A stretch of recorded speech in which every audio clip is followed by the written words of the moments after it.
Drop a comment and let me know where you're listening from and what time it is for you right now. I'd love to know who's part of our community. My grandfather passed away, leaving my parents and my younger brother to take over the $35 million company mansion and the entire fleet of luxury cars while I was humiliated and completely abandoned. At exactly 7 o'clock in the morning, the day after my 26th birthday, a stranger suddenly appeared and handed me an envelope. When I opened it, what was inside left me absolutely speechless. For 4 years, having been fast-tracked into the executive tier straight out of college at 22, I had operated as the senior financial analyst at Pembroke Timber and Craft. I was the architect behind their quarterly gains, working relentless 80-hour weeks to optimize our supply chains and balance our ledgers. I had treated our bloodline like a corporate structure where loyalty would eventually yield equity. Instead, I was merely a depreciating asset. The chill of the 14th floor conference room seeped into my bones as attorney Clifford Marsh closed his leather folder. My father, Michael, and my mother, Jennifer, sat perfectly still, their faces arranged in masks of polite solemnity. Across the mahogany table, my younger brother Travis was already tapping his gold watch, impatient to assume absolute control. To understand how cruelty becomes a standardized operating procedure, you have to look at the balance sheet of their entitlement. They had normalized their ruthlessness by treating empathy as a finite currency, one they simply refused to spend on anyone who actually contributed to the bottom line. It was not explosive abuse. It was a slow, methodical devaluation of my human capital. Over time, their disdain had become the background noise of my existence, a toxic dividend they paid out daily. I had been the silent investor in their version of family, assuming my sweat equity would eventually be recognized. I was entirely wrong. My father did not look at me with sympathy. He looked at me like a redundant employee. He slid a termination agreement across the polished wood. I was instructed to hand over my corporate key card immediately. Furthermore, I was given exactly 14 days to vacate the West Hills estate. They were liquidating my presence in their lives. I did not cry. I did not ask why. Anger was not loud this time. It was clinical.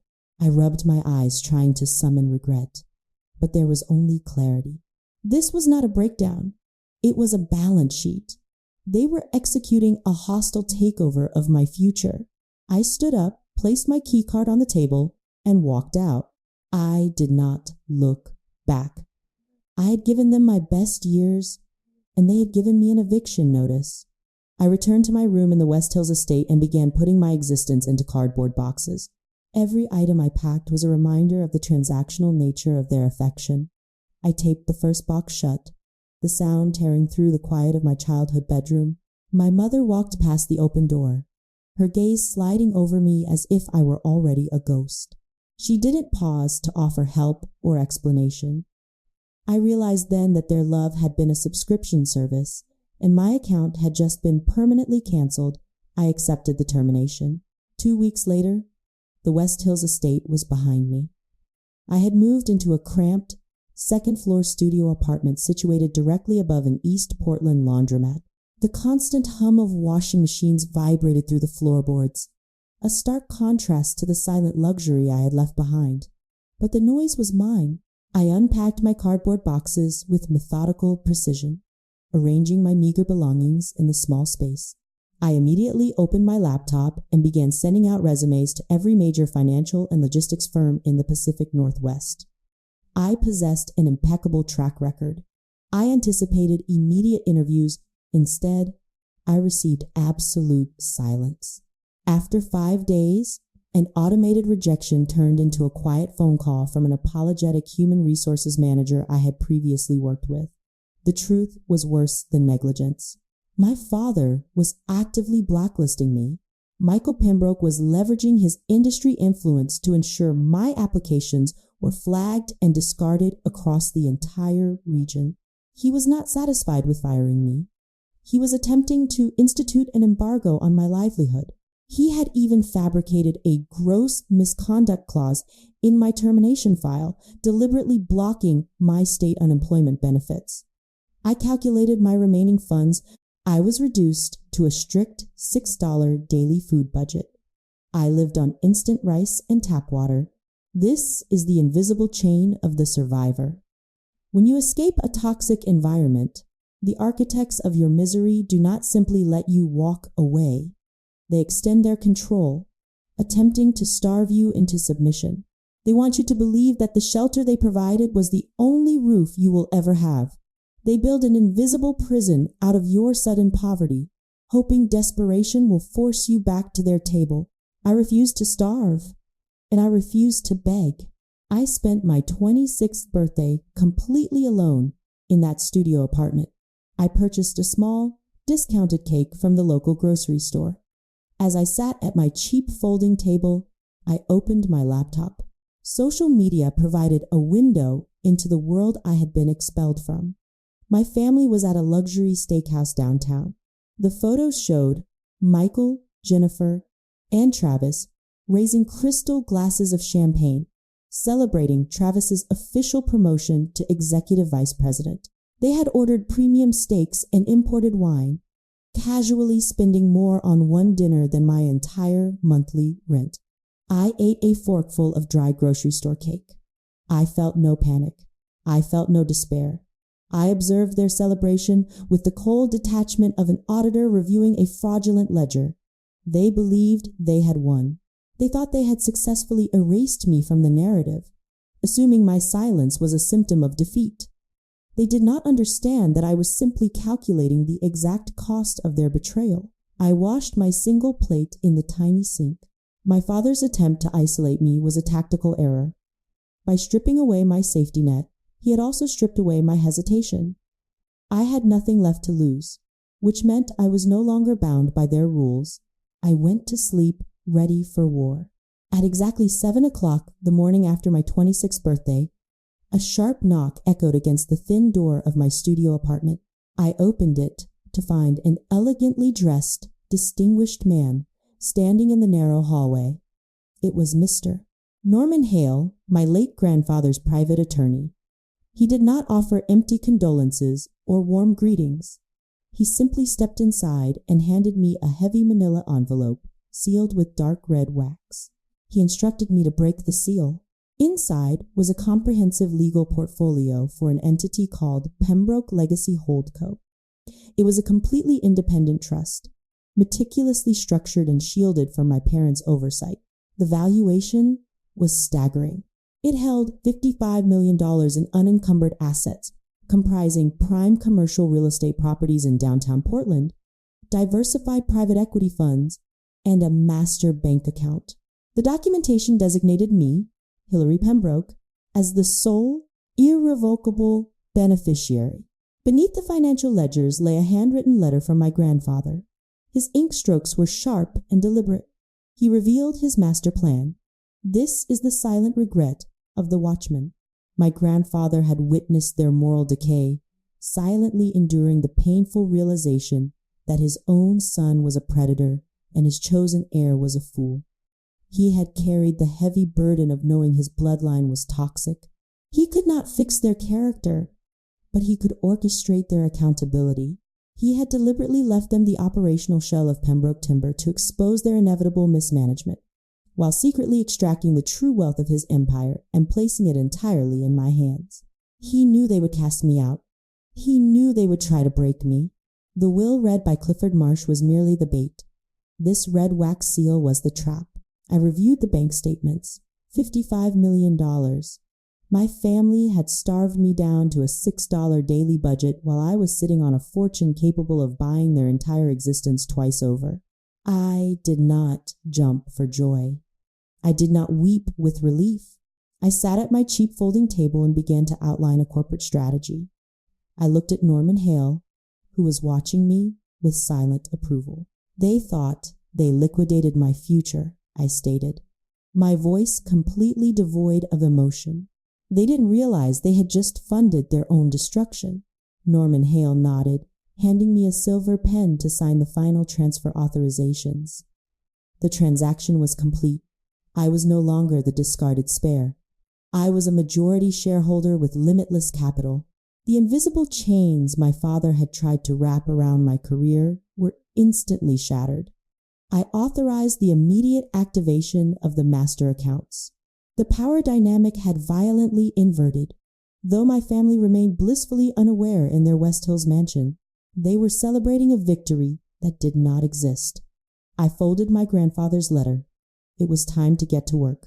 I authorized the immediate release of $8 million in operating capital, executing priority wire transfers to secure my new infrastructure.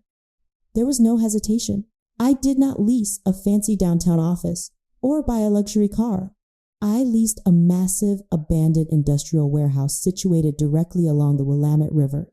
Within a few short weeks, I had legally incorporated my new enterprise, Sterling Heritage, a high-end custom woodworking and sustainable timber firm. I was not going to compete with my father. I was going to render his company obsolete. I opened my laptop and began monitoring Pembroke Timber's corporate filings and public staff updates. Travis, drunk on his unearned executive power, had immediately initiated a series of foolish corporate purges.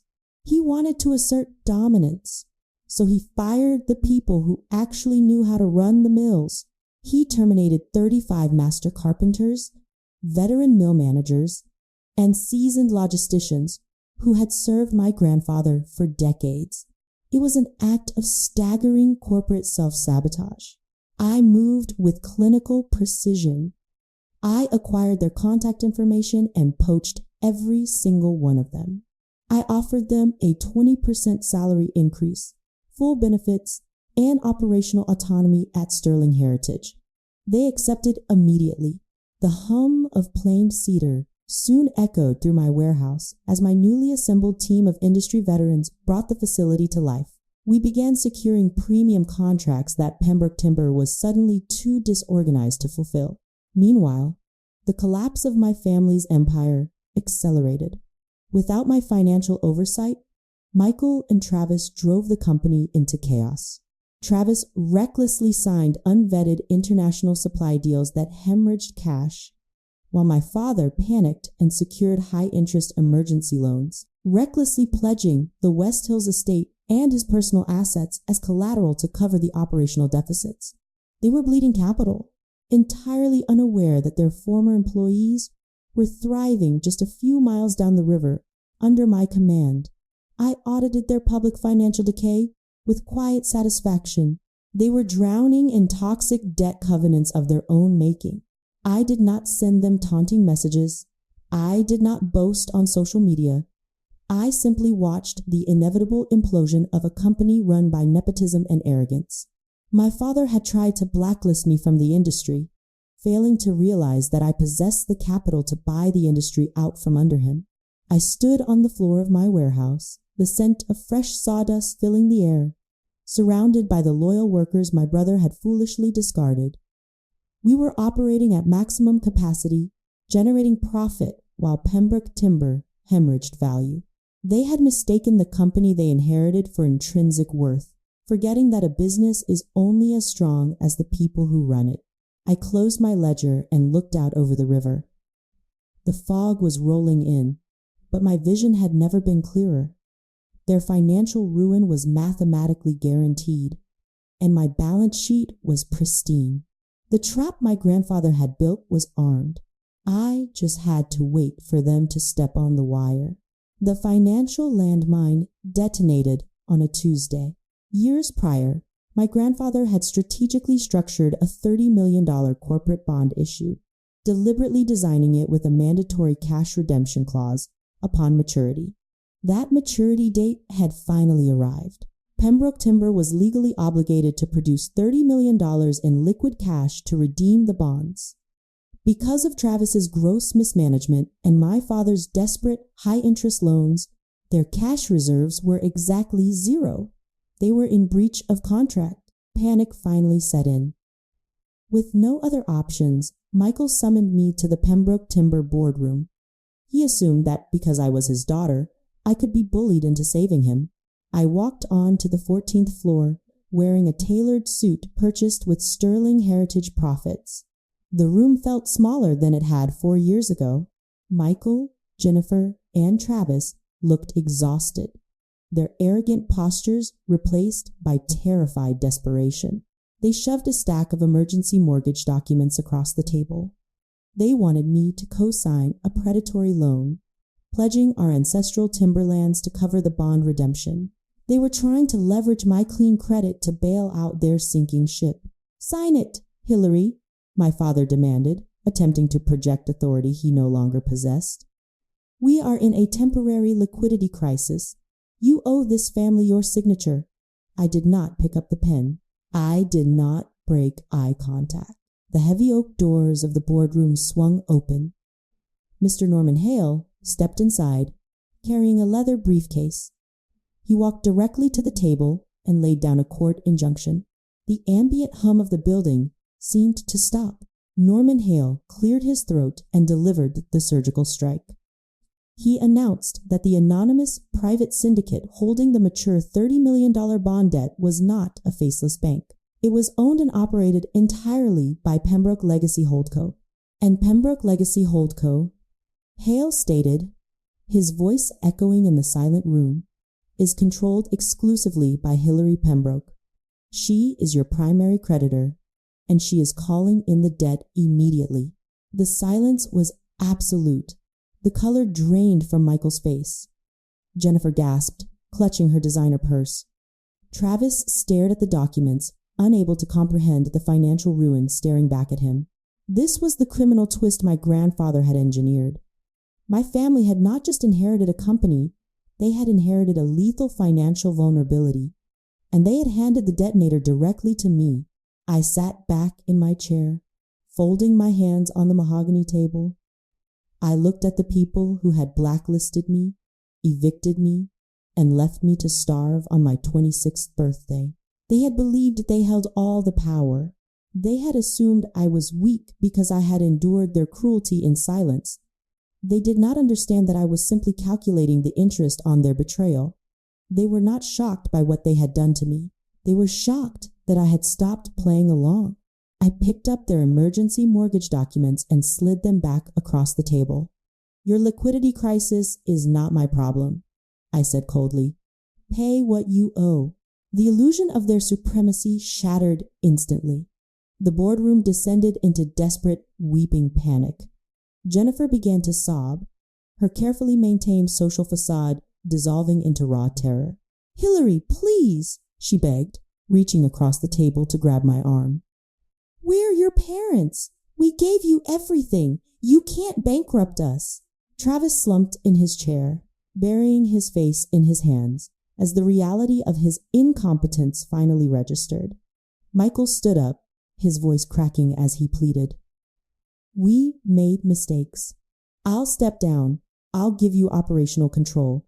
Just cancel the debt. Please, Hillary, show some mercy." I calmly pulled my hands back, out of their reach.